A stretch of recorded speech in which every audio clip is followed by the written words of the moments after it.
Assalamualaikum warahmatullahi wabarakatuh. Perkenalkan, nama saya Jihanisa Fahira, NPM 175-2011-109. Guna memenuhi komponen pada semester ini untuk mata kuliah perbuatan melawan hukum, saya akan menyampaikan materi perbuatan melawan hukum penguasa.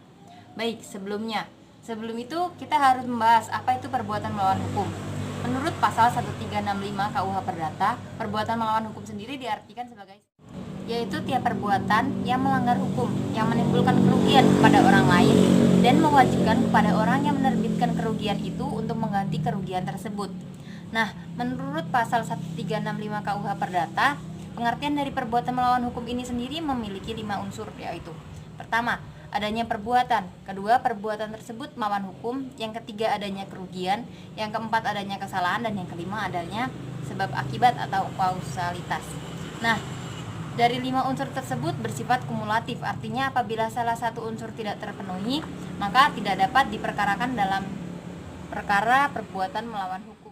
Di dalam pasal 1365 sampai dengan 1380 Kitab Undang-Undang Hukum Perdata mengatur tentang 2 bentuk hak. Yang pertama adalah hak-hak keperdataan yang bisa dinilai secara materi dan bisa dilihat secara kasat mata. Contohnya adalah hak kebendaan. Dan yang kedua adalah hak-hak yang berkaitan dengan kerugian atas rasa sakit atau biasanya kerugian imaterial.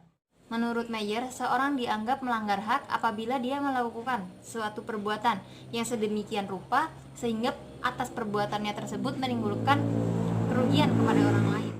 Baik dalam pengertian perbuatan melawan hukum on rhematic overdebt maupun perbuatan melawan hukum kepada penguasa atau on rhematic overhead debt diatur di dalam ketentuan yang sama, yaitu pasal 1365 Kitab Undang-Undang Hukum Perdata. Pada sejatinya, perbedaan antara perbuatan melawan hukum biasa dengan perbuatan melawan hukum oleh penguasa itu dibedakan dari subjeknya. Nah, yang mana subjek daripada perbuatan melawan hukum biasa ini adalah orang per orang ataupun badan hukum.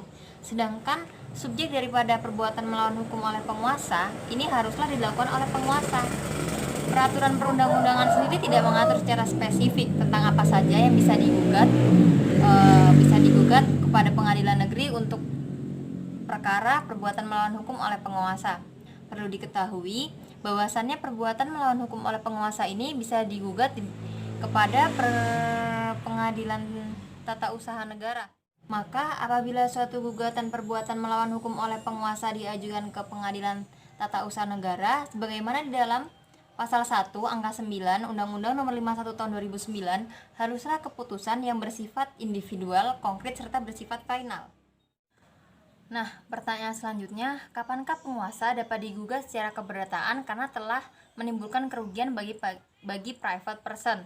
Nah, di sini ada 3 dasar yang menjadi pertimbangan apabila hendak mengajukan gugatan keperdataan kepada penguasa. Yang pertama, penguasa telah melanggar hak.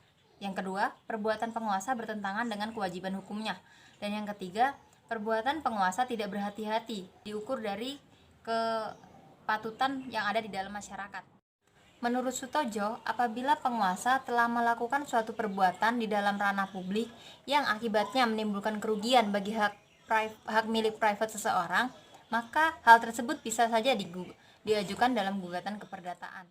Ada 2 alasan pembenar penguasa yang tidak dapat dibebani pertanggungjawaban keperdataan. Yang pertama, perbuatan tersebut merupakan perintah daripada undang-undang, dan yang kedua adalah perbuatan tersebut tidak melanggar hukum tidak tertulis yang ada di dalam masyarakat. Namun perlu diperhatikan, pemerintah dalam melakukan tersebut harus mengetahui batasan-batasan kewenangannya dan tidak boleh dilakukan secara sewenang-wenang. Kompetensi hakim perdata dalam memeriksa perkara perbuatan melawan hukum penguasa. Kedudukan penguasa sebagai subjek hukum tidak akan menjadi masalah apabila penguasa melakukan perbuatan-perbuatan di dalam ranah hukum privat. Nah, di mana penguasa melakukan perjanjian sebagai subjek hukum yang melakukan perjanjian atau melakukan hubungan hukum pada ranah privat. Nah, peristiwa hukum yang demikian ini akan lebih mudah disimpulkan apabila penguasa dalam hal ini adalah badan hukum yang melakukan perbuatan pada ranah hukum privat. Nah, yang akan menjadi rumit adalah apabila penguasa melakukan perbuatan yang masuk ke dalam ranah hukum publik. Nah, apakah gugatan ini akan dimasukkan ke dalam gugatan perbuatan melawan hukum ataukah akan menimbulkan kerugian daripada si subjek hukum tersebut? Penguasa sebagai penyelenggara pemerintahan pada dasarnya tidak bisa digugat apabila ia melakukan perbuatan yang diperintahkan oleh perundang-undangan. Rosa Agustina dalam bukunya mengatakan alasan mengapa penguasa tidak dapat digugat sesuai dengan rumusan pasal 50 Kitab Undang-Undang Hukum Pidana. Pasal ini memberikan alasan pembenar bagi siapa saja termasuk penguasa yang melakukan perbuatan karena menjalankan peraturan perundang-undangan. Di sini saya akan memberikan contoh kasus, yaitu putusan nomor 397/PDT/2017/PTBDG. Nah, di dalam kasus ini terdapat 2 penggugat dan 4 tergugat yang merupakan yang pertama adalah pemerintah Republik Indonesia, yaitu Menteri Dalam Negeri atau Gubernur Provinsi Jawa Barat. Yang kedua adalah Kepala Dinas di Bina Marga Provinsi Jawa Barat. Yang ketiga adalah Wali Kota Bekasi, dan yang keempat adalah Dinas Perhubungan Kota Bekasi. Nah, yang turut tergugat adalah Luki Indah Permana Hakim dan Rukyat Muhammad Fauzi. Kronologis dari hal ini adalah bahwa Ponti Kadron Nainggolan pergi dengan menggunakan sepeda motor Honda bernomor polisi F5172MT. Adapun jarak antara rumah almarhum dengan pangkalan nomor 2 ke tergugat kedua kurang lebih adalah 6 km dan harus melewati Jalan Raya Siliwangi. Dalam perjalanan ke pangkalan 2, tiba-tiba sepeda motor yang dikendarai oleh almarhum Ponti Kadron menghantam lubang besar yang ada di badan jalan, tepatnya di Jalan Raya Siliwangi, Bantar Gebang, Kota Bekasi. Nah, akibat menghantam lubang besar tersebut, sepeda motor yang dikendarai Ponti Kadron Nainggolan menjadi oleng dan masuk ke jalur sebaliknya yang berlawanan arah. Dan pada saat itu bersamaan dari arah sebaliknya melaju dengan kecepatan tinggi sebuah truk motor Hyundai bernomor polisi B9249 TXR milik turut tergugat 1 yang dikemudikan oleh turut tergugat 2 yang menjadikan tabrakan antara keduanya tidak terhindarkan dan menyebabkan saudara Ponti meninggal.